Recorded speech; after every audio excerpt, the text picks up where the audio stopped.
చూపించి నిన్ను ఆశీర్వదించిన వారిని ఆశీర్వదించెదను. తర్వాత మాటమ్మా, భూలోకములో సంవత్సర వంశముల నుండి మిమ్మల్ని ఏ వంశాన్ని ఏం చేస్తానంటున్నాడు దేవుడు? ఆశీర్వదిస్తాను, గొప్ప జనముగా చేస్తాను. అందులో కూడా 3 మాటలు కనబడుతూ ఉంటాయి.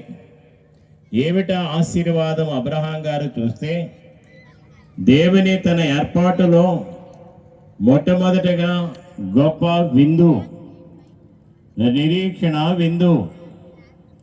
రెండవదిగా దేవుని పిల్లలారా సంతోష విందు. మూడవదిగా విశ్వాస పరీక్ష అనే విందు. దేవుని వాక్య ప్రకారముగా అబ్రహామును దేవుడు దీవించినట్లుగా వారిని ఇంక భూలోకములో ఎక్కడ మనకు కనబడదు. ఎందుకంటే ఆయన మాట విని దేవదేవుడు చెప్పిన పని చేశారు గనుక గొప్ప నిరీక్షణ కలిగిన వారై ఉన్నారు అనేది ఆ వాగ్దానములో మనం చూస్తాం. ఇక్కడ ప్రాముఖ్యమైన అంశాలలో మనం చూస్తే ఆ దినములలో లూకాసు వార్త 2వ అధ్యాయం 1వ వచనములో ఒక ప్రత్యక్షత అనేది చూస్తూ ఉన్నాం.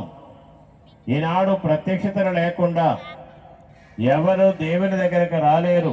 సూచక్రియలు కావాలి, మహత్కార్యాలు కావాలి. అప్పుడప్పుడే దేవుడు చేసిన కార్యాలన్నీ జరగవలసిన వారై ఉన్నారు.